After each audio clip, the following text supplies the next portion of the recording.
recently, over the past few days, we've seen millions, tens of millions of people. I think the last count was over 47 million people share an all eyes on Rafah AI generated image on Instagram. And this came after Israel's attack on a tent city or a tent encampment in Rafah, which is where everyone in Gaza was told to go as these attacks continued to escalate. This was where they were told they would be safe.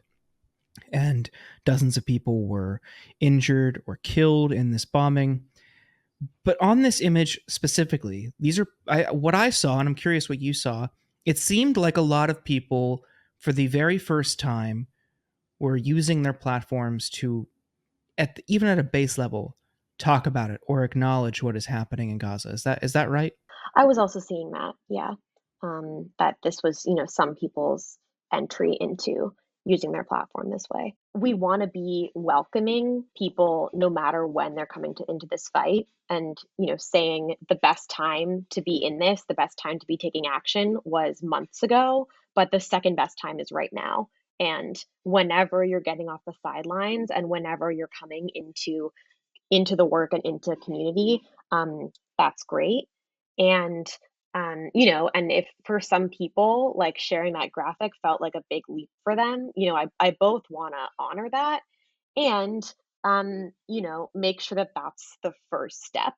Um, Especially with the graphic, there's something particularly ironic about sharing something that says "All Eyes on Rafah," which we in the movement have been using for months at this point to express that we're not looking away, um, and that even as the news cycle does everything it possibly can to move on, that we're still watching this place where, as we've said, millions of Palestinians have gathered, and that Israel has been preparing an invasion, where Israel has been preparing an invasion of Rafah.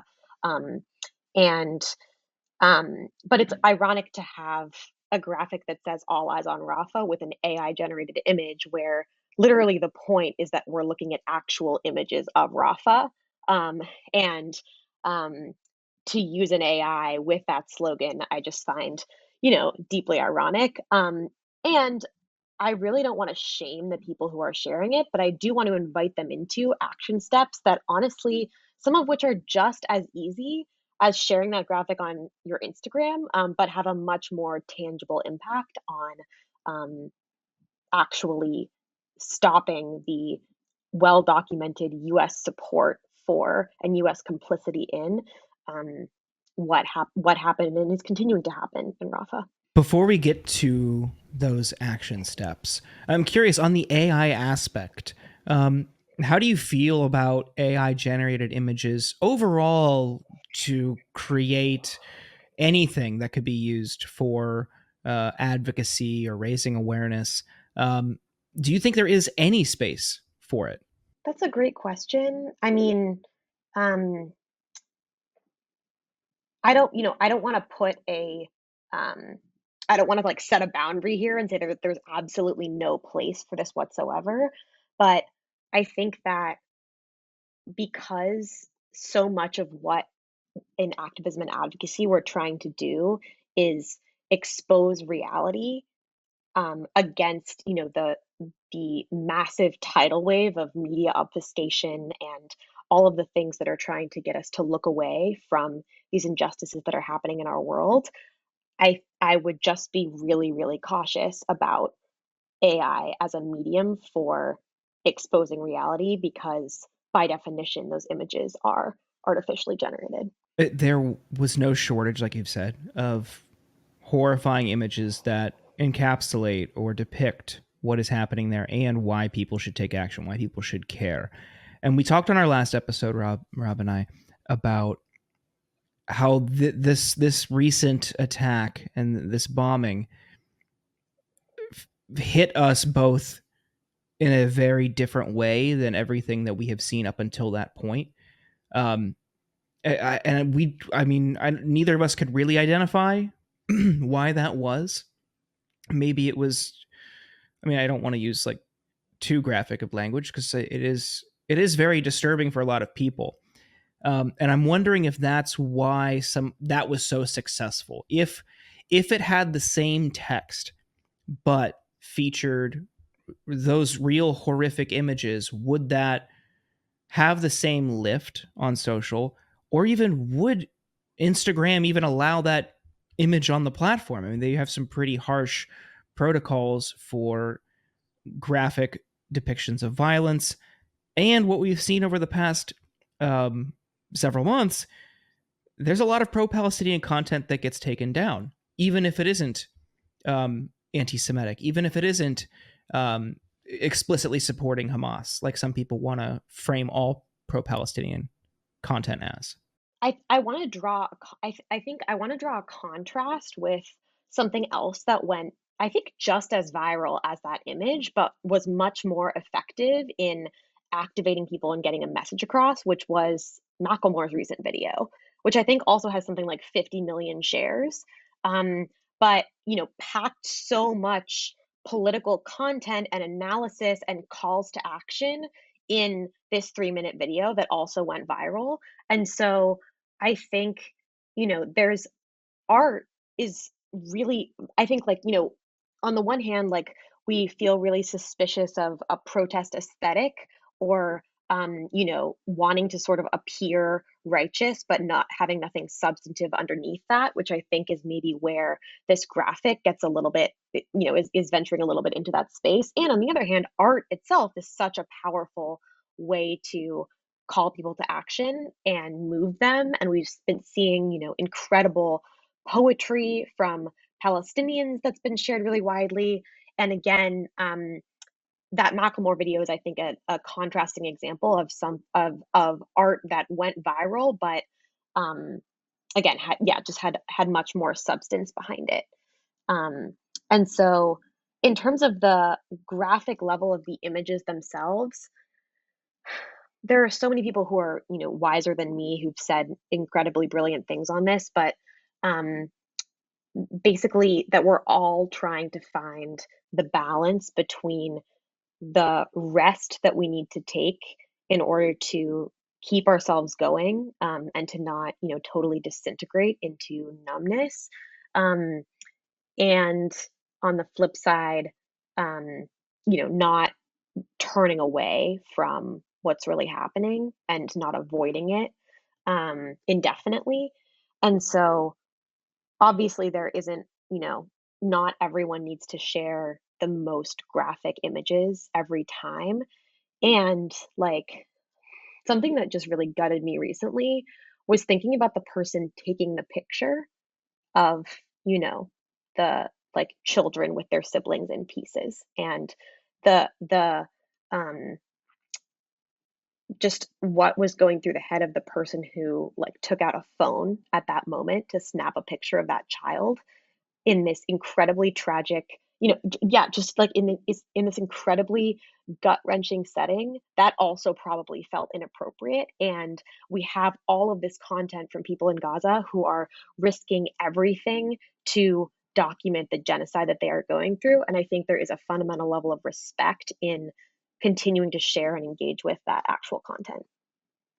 Really good point. And something I haven't considered or thought about. When you think about how photojournalists in conflict zones end up with even just reporters, not just photojournalists, reporters on the front lines or in conflict zones. Not only are they risking their lives, they typically endure maybe a lifetime or at least years of trauma as a result, just of what they've seen, what they've witnessed, what they've documented. And these are people who are, in most cases, not reporters by nature. That's not their job. That's not their profession. They are just trying to survive and doing anything they can to ask the world for help, for intervention. And I think that's a really great point that I hadn't considered, and I appreciate you bringing that up. Um, there was something you talked about earlier. I'd love to touch on again. You talk about we want to encourage people to take the next step. If you're not talking about it yesterday, today's a great day. I think that's a totally valid point. I think people are getting too caught up on the AI aspect of this image and overlooking how this is an opportunity to continue to build this movement. You have 47 million people who have expressed they're willing to do something. So you are involved with, if not now, who has been one of the best in the U.S. putting mobilizing people, organizing events, showing up in an intersectional way to say this is unacceptable. The U.S. should not be supporting this. If you see a friend for the first time share this image, what would you say to them about how do they get involved next? Yeah, it's a great question. I think I always want to give people, sort of balance, sort of giving people a menu of options and not overwhelming them. Um, so something that you can do just as easily as sharing a graphic or that takes the same amount of time um, is, we have tools where you can email your member of Congress with like basically 2 clicks and to say stop sending US weapons or funding for US weapons to the Israeli government, which we know literally is directly involved in these massacres. Um, Folks can, I mean, there's always more to learn. Folks can educate themselves and listen to and consume Palestinian content, and not just on social media, but also, um, books, podcasts, films, things that get deeper into the roots of the apartheid system that has been in place for decades and that has led us to this moment. Um, and then um, Obviously, like one of the most important things that folks can do is get into the streets and take action.